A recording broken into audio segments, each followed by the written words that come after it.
Hello, good afternoon, everyone. I hope you've been enjoying the forum so far.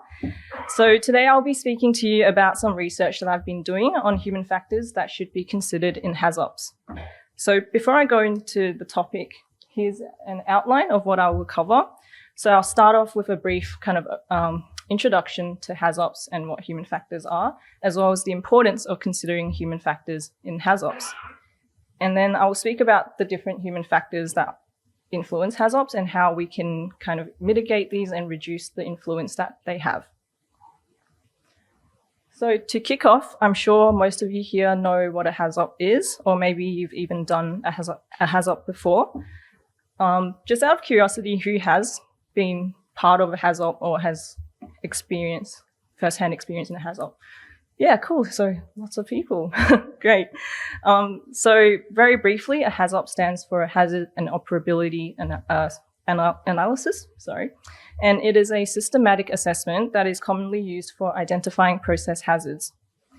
And I hope by now you're all familiar with what human factors is. So this is about what influences the interaction between humans and the work system, and it's looking at what factors contribute to human behaviors and performance at work. And so one important clarification that I need to first make is that today's session is about considering human factors in the process of doing a HAZOP. So it's not about how HAZOPs need to identify human factors, but it's about how the HAZOPs themselves can be influenced by human factors. Because we know that HAZOPs can be used to identify potential human failures or human error in the processes. But what I want to focus is, the HAZOPs themselves are subject to potential human failures and how we can reduce this potential. And so we need to consider looking deeper at this HAZOP stage and what is being done in this process. And that means considering things like how are we conducting the HAZOP, who are the people involved, and what can influence their performance in the way that they carry out the HAZOP. But why is looking at this stage so important? And why do human factors need to be considered? So as you probably know, the HAZOP is a well-known and considered one of the most thorough and comprehensive hazard analysis methods. And the outcome of a HAZOP is a set of identified process hazards and actions to mitigate those process hazards, potential process hazards. And these results will help to inform the later stages, like construction and operation stages. And often the resulting set of the hazards that come from a HAZOP are regarded as reliable or even complete. And so we would want these results to be truly complete and consider all the potential hazards. And we want the quality of this HAZOP to be as good as possible so that the next stages can be safer as well. Because what happens if there are scenarios or hazards that aren't considered in the HAZOP?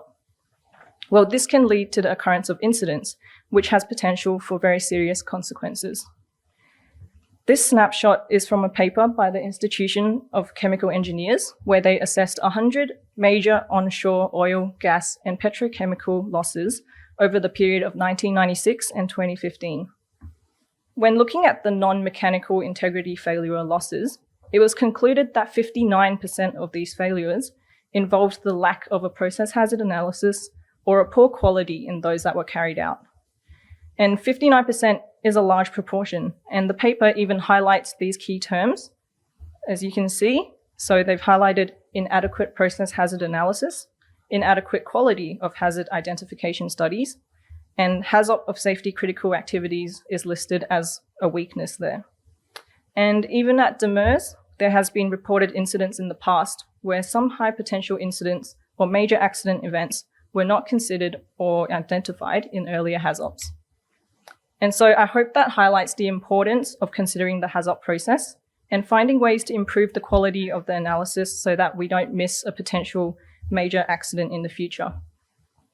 And so in order to improve this quality of a HAZOP and the chance to improve the chance that the results will be as effective and valid as possible, we need to not just look at the HAZOP outcomes and what we're doing with the outcomes, but we need to look back at what we're doing during that HAZOP itself.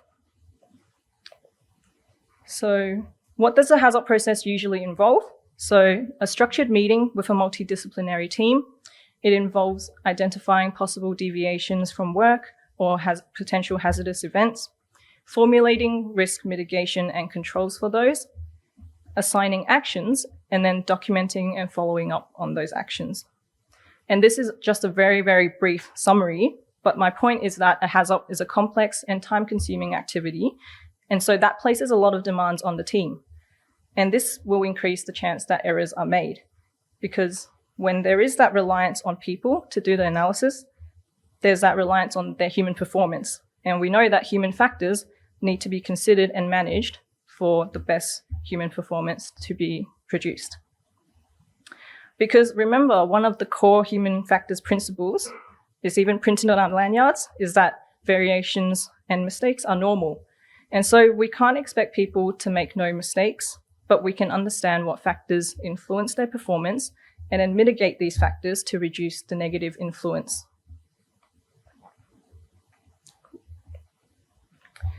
All right, so onto the research. No research has actually measured or quantified the factors that impact the HAZOP analysis results.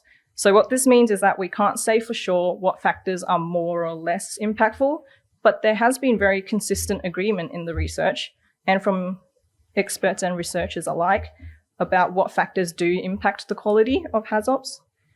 And so we can still be aware of what these factors are and what we can do to mitigate them. And so they are on the screen, and hopefully you remember that human factors is a systems approach where the person is at the center of the system and then the conditions in the system influence their performance. And the three main areas when thinking about human factors is the individual, the job, and the organization. And so the factors we discussed today have been broadly categorized into these three areas, but in reality, a lot of them will be overlapping because of how interrelated a system is. And so now going into the first individual factor to talk about is heuristics and biases. And so this is something that everyone will have. Heuristics are basically mental shortcuts or intuition, and it's used to help us with quickly making decisions. And it's very efficient and it's very useful, but it can be wrong because of biases that we don't realize. And as a result, our decisions on things such as chance or risk or likelihood of things can be poorly made.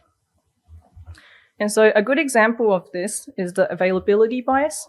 And so this is when we think of events as more frequent or more likely based on how quickly they can come to mind. And so a real life example of this is shark attacks, which are major news events and accidents that we'll see and hear in the media often. And because of how intense and vivid the image of that is, it will come to mind very easily. And so this leads to people often overestimating the chance of those bad events happening to them. And so if you've ever been at the beach and felt convinced that you were going to get attacked by a shark, that might be thanks to the availability bias, because it's making you think that it's more likely than it really in reality is that you would get attacked.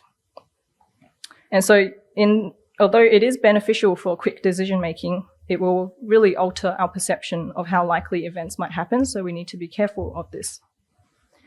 And now the next bias, optimism bias, this is about being over-optimistic and underestimating the likelihood of negative outcomes because you're choosing to believe that outcomes will mainly be positive. And this is a good thing, but sometimes we do need to be realistic, especially when we're thinking about what possible risks there are. And so, yeah. And so somewhat similar, the normality bias is the tendency to underestimate the likelihood of or the impact of a hazard because of the belief that things will be normal and continue to stay normal. And this is seen often in the context of natural disasters, where people will fail to prepare adequately for a disaster because they underestimate the chance of it happening to them, or they underestimate the impact of that disaster. Now, authority bias is the tendency to trust the opinion of an authority or expert figure, regardless of the actual content they are saying. And lastly, groupthink is where a group of people will tend to think alike and agree on decisions as a group, even if individuals in the group might not agree with the decision. And this tendency comes from wanting to maintain group harmony and wanting to conform, but it can sometimes result in poor quality decision making. And in the context of HAZOPs, these heuristics and biases mean that people's risk perception might be very different to the actual risk. And this could mean underestimating or overestimating the probability of events based on what they have experienced or what they remember more of. And also the estimated consequences of events can be influenced by biases, such as thinking the consequence won't be as bad as it might be because of optimism, or decisions made by the group together can be influenced by authority bias or groupthink. And these heuristics and biases, they're inevitable because everyone has them and we can't just not have it. It just automatically happens in our brain. And so being aware of these is a good starting point. And there are some ways to reduce that subjectivity from interfering with a HAZOP. And so one way of doing this is to challenge decisions by building in questions for the team, so that this helps them check in on their decision making and helps them to examine their own thought processes. So for example, asking questions like, have all the possibilities been objectively considered? What evidence are we using to make this prediction? And are we placing too much confidence in opinions without using facts? Now, another way is to seek dissenting views. So this is welcoming people to share thoughts, even if it might go against decisions, or even having someone play a devil's advocate to help the team reconsider their decisions. And lastly, of course, to have objective evidence and statistics about previous incidents or previous near misses, as this can help with calibrating predictions and estimations on likelihoods and consequences. Moving on to the next individual factor, and this is the need, is considering the need for creativity in HAZOPs. So creativity is needed in order to think of novel hazardous scenarios or possible deviations from intended work. And creativity is not something that comes to everyone easily. So some people might only be able to think creatively when they're given a fair bit of time for contemplation and time to process information. And so sometimes immediately in the session, they might find it difficult to generate ideas on the spot. And HAZOPs have guide words that help to prompt possible scenarios, and that's a framework, but it still requires people to come up with the ideas and possible scenarios. And it is also hard to think of novel new scenarios outside of what has already been experienced or already been heard of before. And so considerations need to be made about what factors might affect a person's creativity and what will help to encourage that creativity. And so factors such as how tired someone is or how stressed someone is, they might also hinder someone's ability to be creative as well. And so in order to have a quality HAZOP where all the potential scenarios can be considered, the creativity of a team is important. And so one way to facilitate creativity is by having follow-up sessions, or maybe a time at the start of the next HAZOP session where you provide an opportunity for people to share any additional ideas they might have thought of in the time since the last session. And so rather than considering the work as done after one HAZOP session, acknowledge that there might be continued brainstorming and thinking outside of the session, and then provide an avenue for the team later to share those additional thoughts. And also considering how to mitigate other factors that might affect creativity, such as fatigue and time pressure, can also help to foster better creativity. And these factors are discussed later in the session, so I won't go into them in depth right now. And so the last individual factor is memory. Oh, I missed that slide, sorry. So those are the mitigation strategies, having opportunities for follow-up and also considering the other factors. Okay, so memory is the last individual factor, and we need memory in HAZOPs because we need to recall information about maybe past safety incidents or past discussions and meetings we've had.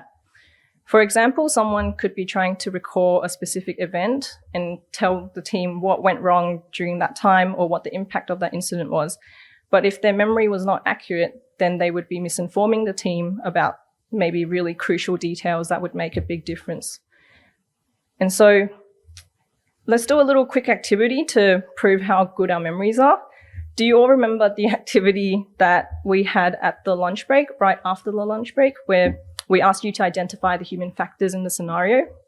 So here is a snippet of the scenario that was read out to you. And so if I asked you what was the time that was mentioned about when a person's alertness is low, from what hour to what hour, how many of you can remember that detail? And I've given you options to make it easier. So how about we do a show of hands, who thinks it's A? Yep. Who thinks it's B? Cool. Who thinks it's C? All right, cool. So the answer was B. So maybe I should just skip this factor. No. All right. So well done to everyone. But the point of the point of this activity was to show that, well, I don't think it showed it, but our memory won't always be reliable in keeping the information we need. I should have made a harder activity, I think. All right. Well, but we do know that memories are very error prone, and not only to forgetting details, but also to biases that influence how we might remember things. And I don't know if you've heard of this study by Loftus and Palmer in 1974, where they found that the wording of a question changed the way people would recount a memory. So in their experiment, they made their participants watch a video of a traffic incident where cars hit each other. And then they asked participants the same question, but they changed one word. So for some participants, they were asked, can you estimate the speed the cars were going when they smashed into each other? And for the other group, they asked, can you estimate how fast the car was going when the cars bumped into each other? And so what they found was that the participants who were asked the question using the smashed verb, they were more likely to estimate much higher speeds of the cars crashing than the other group. And they were also more likely to recount that they saw broken glass in the video, but there was actually no broken glass at all. And so this study was really significant in demonstrating how our perceptions and our memories are vulnerable to outside influence. And if we rely too much on our memories during HAZOPs, this could lead to incorrect or missed information that might have been really crucial. And so to reduce the reliance on people's memories, it would be recommended to create and use detailed written records of events. There should be an assigned scribe who can take notes during the HAZOP, and this would be about the decisions or the scenarios, as well as how the HAZOP was performed. And having a clear documentation and recording system will make it easier for later recollection of information. And also, it might be helpful for memory consolidation if summaries were sent out to team members after the sessions so that everyone can have a record of what was discussed and they can refer to it in the future. Cool. Now, moving on to job factors. So HAZOP meetings can take a long time.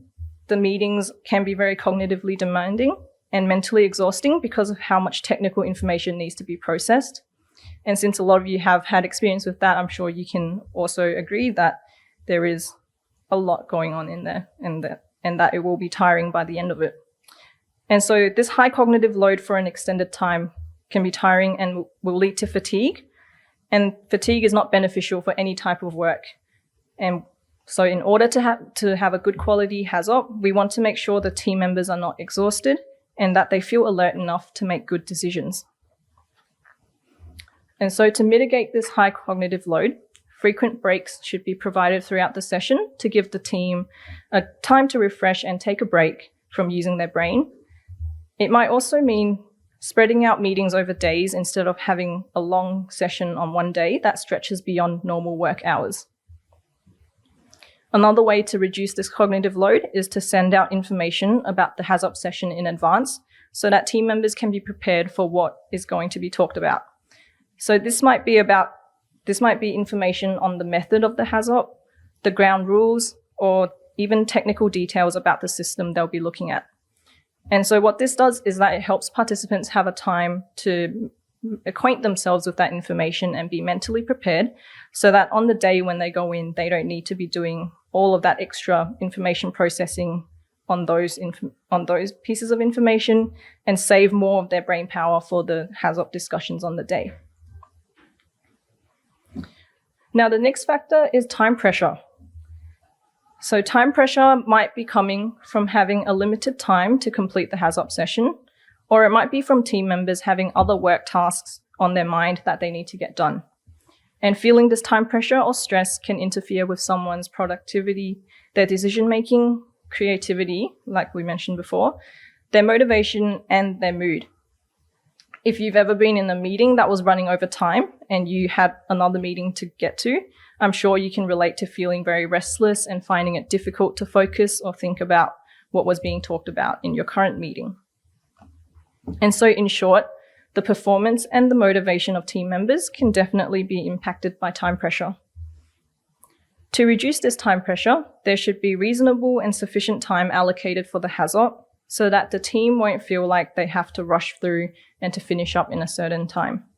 And for this to be possible, management must be aware of the importance of the HAZOP and be on board with allowing more time and more resources for it. And this might also mean delegating tasks or workload so that the team members who are participating in the HAZOP won't have to worry about other pressing tasks or deadlines they need to be working on. Now, work environment, which is pretty self-explanatory and probably familiar as well, is about conditions of the place where people are working. And this can have an influence on the team who are carrying out the HAZOP. Uncomfortable or distracting work environments won't be beneficial for the team who are trying to focus on the HAZOP and discuss important scenarios. And so optimal conditions include things like having adequate lighting, not having noise disturbances or interruptions during the meeting, having sufficient ventilation and good air quality, and having enough space in the room to seat everyone, as well as having a comfortable temperature so that people aren't distracted by being too hot or too cold. And so by ensuring the environment is suitable for working, this can facilitate more productivity and better HAZOP discussions. And finally, onto the organizational factors. So resources for the HAZOP is an important factor because in order to have a quality HAZOP, there needs to be appropriate and sufficient resources allocated for it.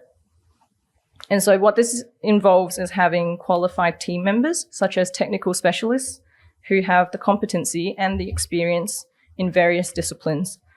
And so this might include process designers, engineers, operations personnel, safety professionals, and more. And the availability of these team members is something that the organization needs to support and provide so that the necessary skills and knowledge can be present at the HAZOP when it's needed. And also, aside from technical specialists, having appropriate personnel who have HAZOP management experience is also important. So this includes having an experienced facilitator and also an experienced scribe who can effectively document the HAZOP. And as mentioned before in the job factors, having a suitable location with a good work environment to meet is needed, and also having sufficient time for the HAZOP to be completed is also required for it to be effective and of good quality. And so this is kind of a good example of how job factors will often overlap with organizational factors. And I just wanted to talk more about the facilitator of the HAZOP, who plays a very important role in guiding the process. The facilitator needs to have good technical skills about the HAZOP process and the systems, but they also need to have good soft skills that can help guide the team to work effectively. They need to understand group dynamics and adapt to the needs of the group, such as by monitoring when a break might be needed, and helping to create a safe environment where all the team members in the HAZOP feel safe to share their thoughts freely. And they also need the experience and the skills in managing HAZOPs, such as by recognizing when to spend more time on a problem or when to progress instead of staying on one idea for too long. And now who the facilitator is also an important consideration. If the facilitator is someone that is very involved in the project, such as the main process engineer, then this might influence other team members to feel reluctant in raising concerns about the systems because they might be afraid that it comes across as criticism, and then so they choose not to speak up. Or there could be some bias in the facilitator's perception of the system that might lead to missed scenarios.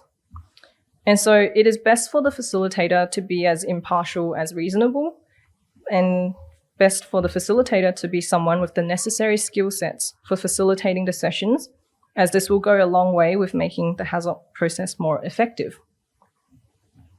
And so that's the main part of my presentation.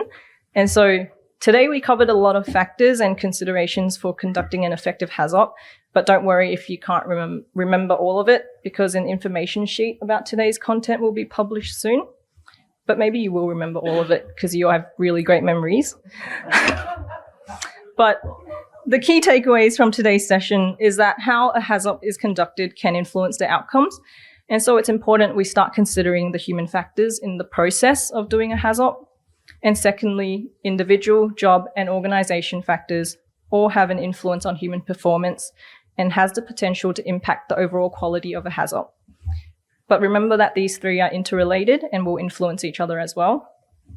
And now thirdly, being aware of these factors and having strategies to reduce the influence is how we can improve the quality of a HAZOP and also improve the outcomes and the effectiveness of those outcomes for later stages.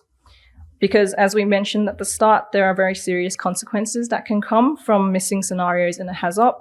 And so we should do what we can to ensure that a good HAZOP is done in the early stages so that the future can be safer. Thank you.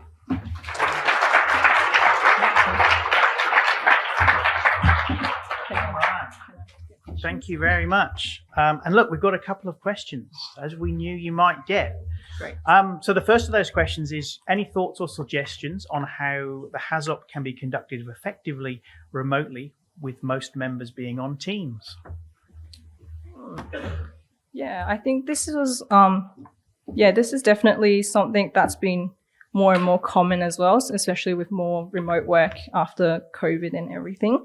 And I have heard that HAZOPs have still been very effective using online or even hybrid type methods. And I think making good use of the functions of, like, for example, Teams, they have the like the raising the hand kind of function. I think using those sometimes can be good for, what do you call it, like indicating who should be speaking, and then it helps some people to losing my train of thought now. I think now, when we look at the Teams one, that's almost your facilitator becomes the key person to holding it all together and bringing it together. Yeah. So I think the facilitator also needs to be mindful of the people. So if it's hybrid, they need to be mindful that there are people online as well, and to make sure they kind of ask them for input as well, instead of only focusing on who's in the room physically. So yeah, the facilitator definitely has a big part to play, and to just be mindful of that aspect, that online aspect of members. Okay. And the second question is, says, great presentation, Eunice. Thank you. Do you have any other examples of how to address biases with people who may not agree they exist? That is a tricky question. How, for people who may not agree they exist? You can always take it on notice and we can think about it if you like.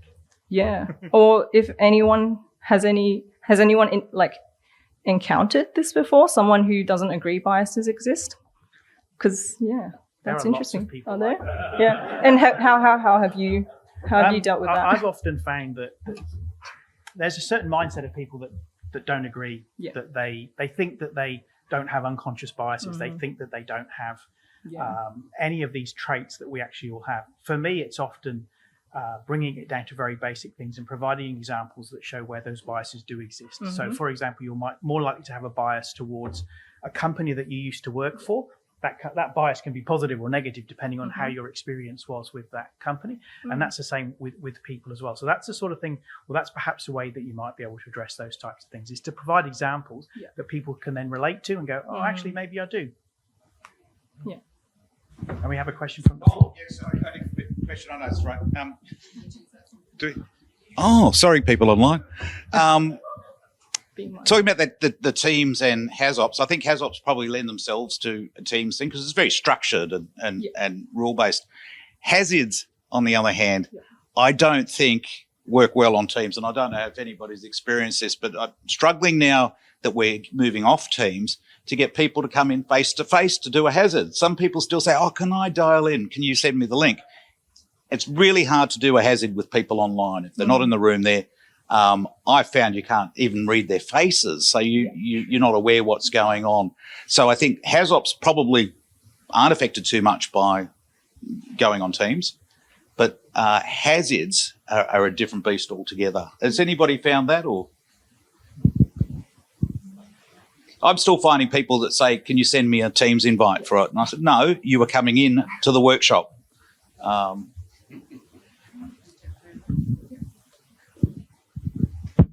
question coming from the floor. I think Teams works because you can have an SME there that may not be available, or multiple SMEs, so that can help too. So that hybrid arrangement works. Yep. And in addition, Eunice, I think group thinking worked for answer number B. Great. That's great. That's a good pickup. Thank you, Harry. Thank you. All right. So sorry to hear Thank that. you, Eunice. Yeah, thank you. No. All right.